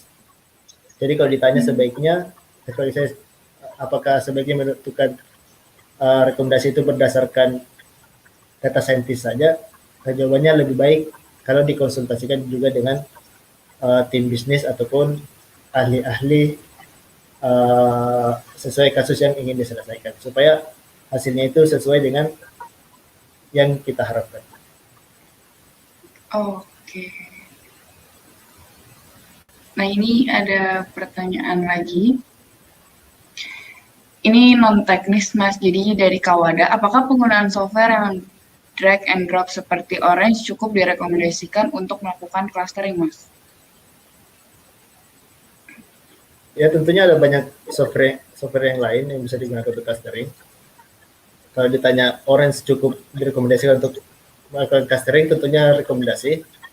Nah, karena setahu saya Orange itu dibuat pakai bahasa Python. Jadi sebenarnya intinya itu, nah, jadi kalau kita pakai Orange itu sebenarnya sama saja kita melakukan clustering menggunakan Python. Dia cukup direkomendasikan sih kalau saya. Nah ini balik lagi ke aplikasi Shiny.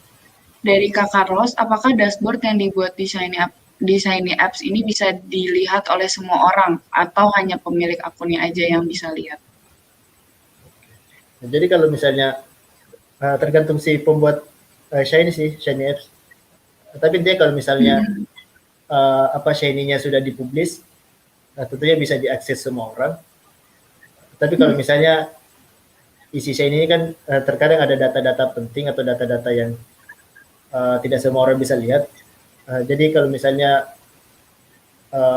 bisa diberikan, kalau misalnya tidak mau dilihat semua orang, nanti Shiny Apps-nya bisa dikasih semacam akun lah. Jadi nanti minta password dan ID. Jadi kalau ditanya bisa dilihat semua orang, tentunya jawabannya bisa. Oke, berarti bisa di-share ya Mas ya jatuhnya. Ini ada lagi pertanyaan dari Kak Andi.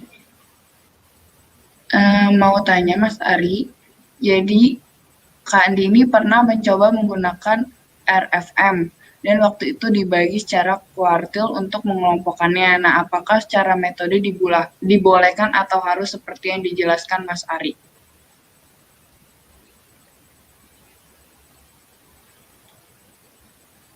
Tentunya sebenarnya karena ini adalah penelitian, tentunya kalau bisa ditanya bisa atau tidak, tentunya jawabannya bisa. Jadi tapi saya kurang paham ya maksudnya bagaimana kuartil itu. Tetapi intinya kalau bisa ditanya boleh atau tidak, tentunya jawabannya Oh, boleh-boleh saya sih. Karena kan kita untuk melakukan clustering juga, karena kita sudah paham tadi tidak ada cluster yang optimal. Jadi mungkin salah satu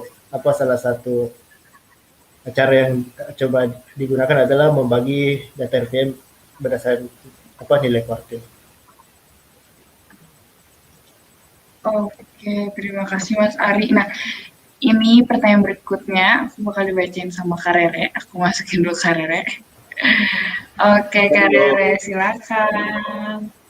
Oke, kita lanjut ke pertanyaan dari Aris Warsito ya. Jadi, ditanya, apakah aplikasi Shiny bisa di-deploy pada jaringan intranet, Kak Ari?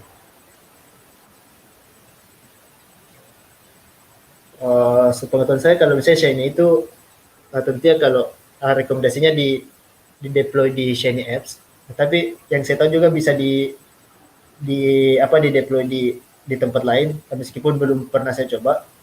Jadi kalau ada beberapa bacaan yang pernah saya baca, kalau misalnya bisa kita deploy di tempat lain, misalnya pakai Docker kah, atau pakai WSL di Windows dan lain-lain. Oke, kita lanjut lagi. Mungkin kita lanjutnya agak sebelum kita lanjut, mungkin aku mau mengingatkan dulu teman-teman yang ingin bertanya, yang relate dengan materi bisa langsung ditanyakan di YouTube chat-nya. Jadi nanti mungkin yang bisa punya pertanyaan yang cukup relate dengan materi hari ini, kita bisa langsung bacakan langsung. Nah, nanti mungkin kalau misalkan ada pertanyaan yang teknis ataupun non teknis, itu bisa langsung ditanyakan saja ya teman-teman. Jadi tidak perlu jangan sungkan. Oke. Nah, kita akan lanjut. Mungkin ini agak sedikit di luar dari materinya Kak Ari. Jadi kalau misalkan emang dari Kak Ari punya tidak bisa menjawab, bisa nanti kita bisa lanjutkan kita bisa bantu jawab di Discord aja. Oke, kita lanjut dari sisi mungkin ini bisa dari Sylvia Nurrinjani. Saya terkadang kesulitan ketika akan install package DR. Mohon untuk masukannya terkait hal ini. Apakah hal tersebut ada pengaruhnya terkait versi R-nya yang terinstall di device Kak Ari?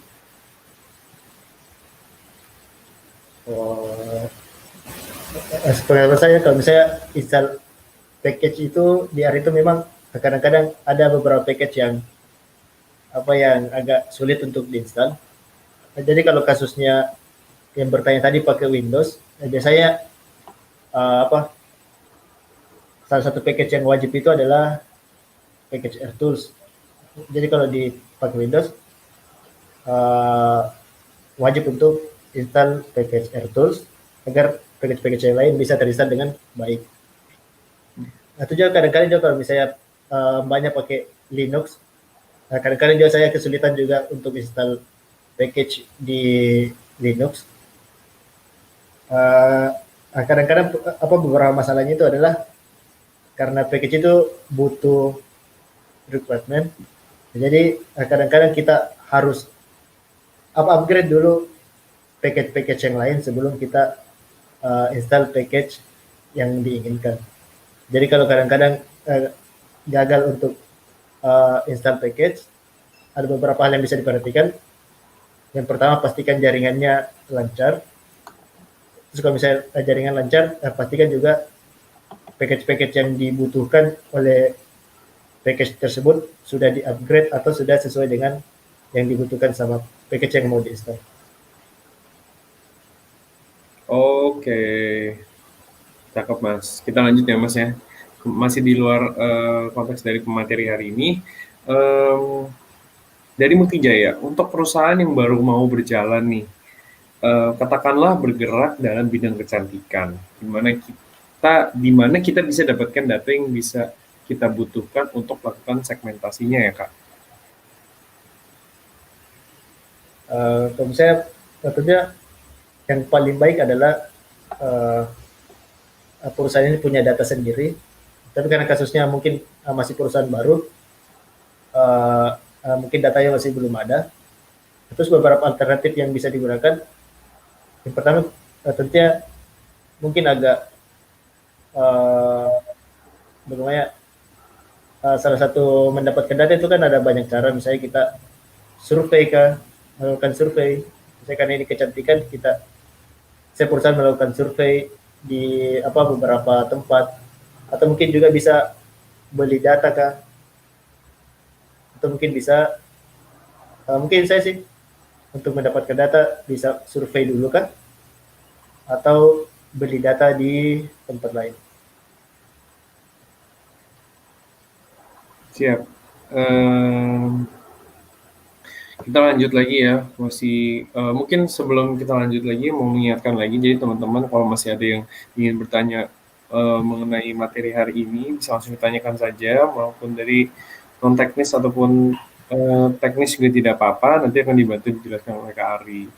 Nah mungkin teman-teman juga kalau misalkan ada pertanyaan-pertanyaan yang, sekali lagi aku ingatkan, ada pertanyaan-pertanyaan yang non teknis atau teknis pun yang mengenai materi hari ini bisa langsung ditanyakan lagi ya. Oke, ditanyakan di YouTube chatnya. Oke, kita lanjut. Nah, ini dari Fitria, ini agak di luar konteks atau di luar materi juga ya Kak. Nah, ini kalau mau memberikan rekomendasi ke perusahaan berdasarkan hasil clustering, kita perlu bisnisnya juga, atau kita bisa dapat rekomendasinya hasil dari konsultasi dengan divisi terkait.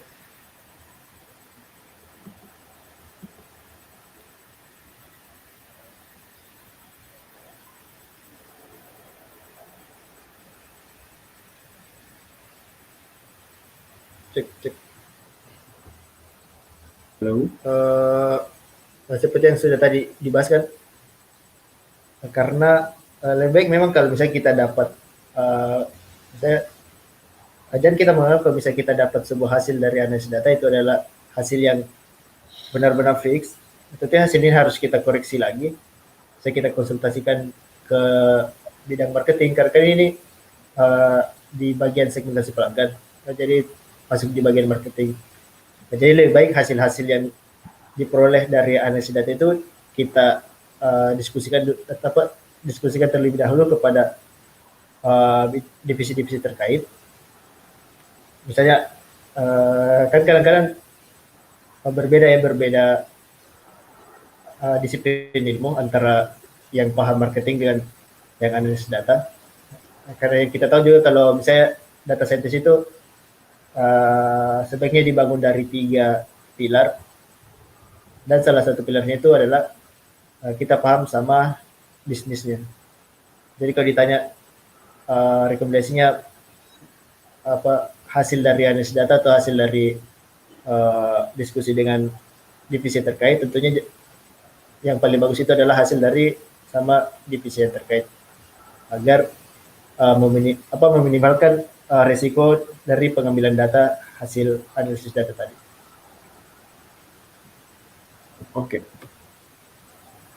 Oke, kita lanjut lagi ke pertanyaan berikutnya, tapi ini agak sedikit teknis walaupun di luar konteks. Kalau misalkan Kak Ari ada yang dijawabin nanti melalui Discord, bisa dikasih tahu aja. Oke. Pertama kita mungkin dari Christopher Alexander Kava. Apakah kita perlu melihat kembali data-data pelanggan dari setiap klaster setelah selesai melakukan segmentasi? Sebab di modul ada klaster yang namanya profesional, tapi isinya banyak kan wira swasta. Jadi kan misalnya kita bisa lihat lagi karakteristik tiap klaster kan. Kalau misalnya di modul itu kalau saya tidak salah kita punya beberapa atribut. Kan kita bisa, kalau kita dapat klaster, misalnya klaster 1, klaster 2, klaster 3, klaster 4, kita bisa lihat kembali datanya, terus kita bisa dapatkan karakteristik dari klaster-klaster tersebut. Jadi misalnya kita bisa dapat rentang umur, misalnya klaster 1 rentang umurnya dari umur 16 sampai 25 tahun. Terus misalnya kalau profesional kan kita bisa bilang segmentasi pelanggan yang mungkin umurnya sudah 40 sampai 60 dengan pendapatan yang tinggi. Jadi kalau ditanya apakah perlu untuk melihat data kembali setelah di cluster, tentu jawabannya perlu agar kita bisa mendapatkan karakteristik dari setiap cluster. Oke, baik kita lanjut lagi ya Kak. Oke, ini dari Akil dan juga Sidratul Muntaha. K-means ini kan termasuk non-hierarchical clustering. Bagaimana cara melakukan segmentasi customer menggunakan algoritma hierarchical clustering di R ya Kak?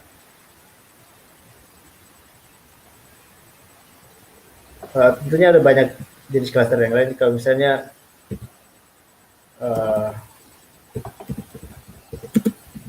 salah satu metode clustering ada namanya single linked.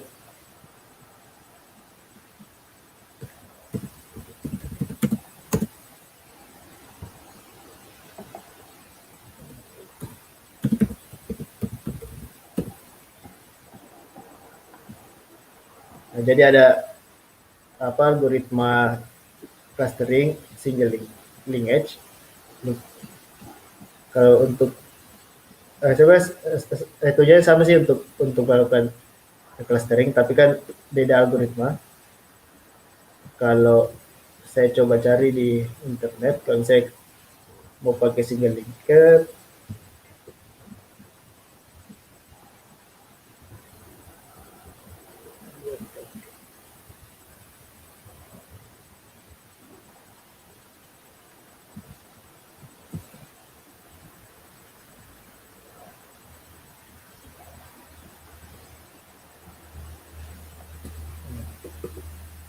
kalau untuk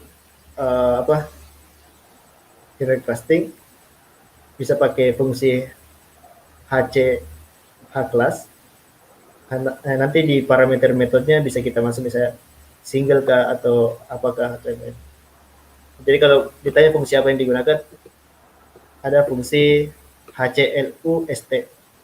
Nanti tinggal di googling saja untuk penggunaan algoritma lain di R. Oke, kita lanjut lagi ya Kak ya. Jadi ada pertanyaan juga, apakah data para pelanggan yang sudah disegmentasi dalam satu klaster bisa disegmentasi lagi? Jadi ada klaster di dalam klasternya lagi. Itu apakah bisa Kak? Sebenarnya kalau ditanya bisa atau tidak, tentunya jawabannya bisa. Nah, jadi selama data itu saya cluster satu bisa kita cluster lagi. Nah, tapi sebenarnya kita melakukan sesuatu itu harus berdasarkan masalah. Jadi kalau misalnya jumlah cluster di cluster 4 itu terlalu besar, terus mau diklusterkan lagi supaya agak kecil, supaya mungkin budget perusahaan untuk melakukan promosi di cluster ini kecil, tapi jumlah customernya banyak. Nah, jadi supaya untuk memilih cluster yang pelanggan yang paling baik mau diklusterkan lagi, tentu jawabannya bisa. Yang penting ada tujuan yang mau dicapai. Tapi kalau tidak ada tujuan yang mau dicapai, sebaiknya tidak usah dikluster. Nah, kembali ke masalah yang dihadapi sama perusahaan saja sih. Apakah perlu klasternya diklusterkan lagi atau cukup menggunakan klaster yang itu saja. Oke, kita lanjut lagi Kak ke pertanyaan berikutnya. Oke, dari Brocode, mengapa perlu dilakukan pembuatan data master setelah penggabungan data ya Kak Ari? Mungkin ini pertanyaan di modul ya.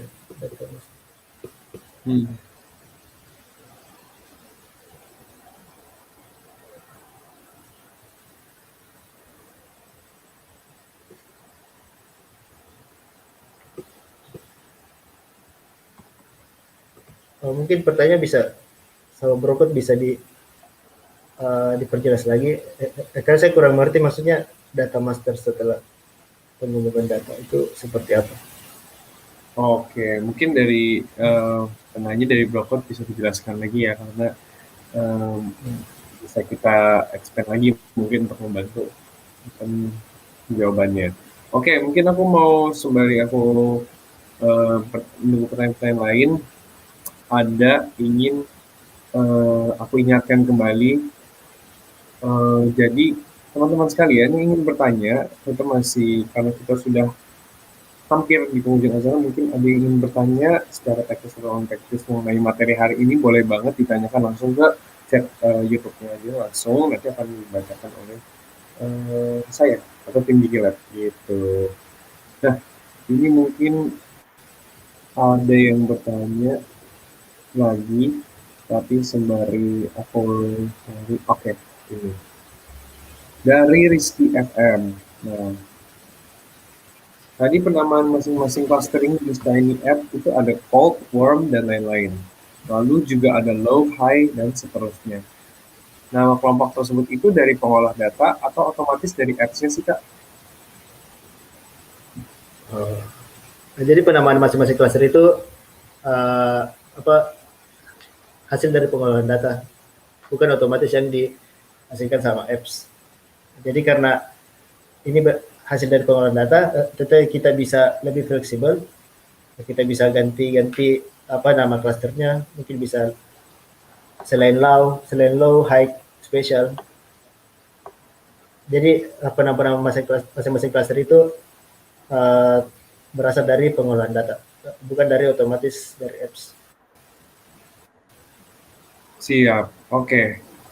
Lanjut lagi dari Iswan Ahlan Setiawan. Oke. Metode lain yang sering digunakan selain RFM untuk customer segmentation itu apalagi ya, Kak? Adakah metode lain? Sebenarnya metode FM ini yang sering saya lihat ya, kalau misalnya ada penelitian-penelitian di saya skripsi atau apa. Tapi kalau ditanya metode yang lain, saya sebenarnya kurang tahu juga ada metode apa saja, karena saya tidak berasal dari atau tidak expert di bidang marketing. Tapi sebenarnya selama pelanggan itu punya data, tidak terlepas dari data resensi, frekuensi monetary, tentunya kita bisa pakai atribut-atribut yang lain. Atau mungkin tadi ada pertanyaan juga, apakah bisa metode RVM ini digabung dengan atribut yang lain? Tentunya jawabannya bisa. Jadi untuk penggunaan clustering reklamasi itu tidak terbatas pada beberapa atribut saja. Jadi bisa menggunakan atribut-atribut yang lain.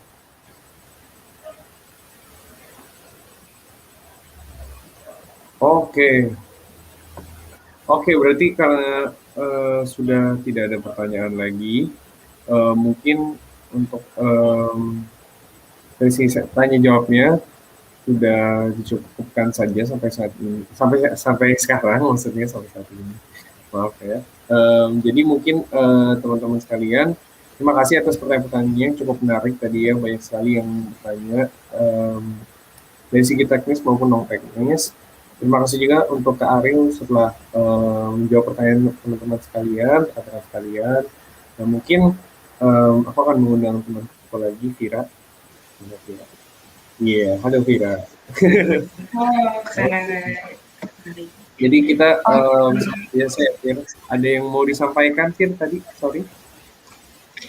Iya Kak, aku mau bilang makasih banyak buat Mas Ari untuk sharingnya di hari ini, sangat membantu teman-teman juga.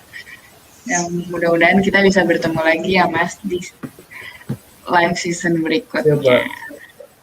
Oke. Sama-sama. Keren banget Viera. Oke, kita mau remind lagi ya Viera. Seperti biasa. Siap Kak.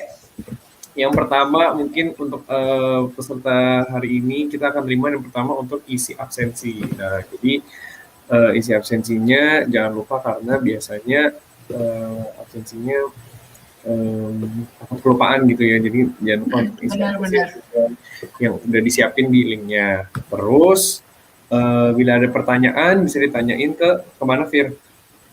Ke Discord, bisa ditanyain ke Discord sesuai dengan topiknya ya teman-teman. Terus juga buat teman-teman yang masih ada pertanyaan atau bingung, teman-teman bisa balik lagi nonton rekaman live mentoring ini yang nanti akan di-share di mekanisme panduan.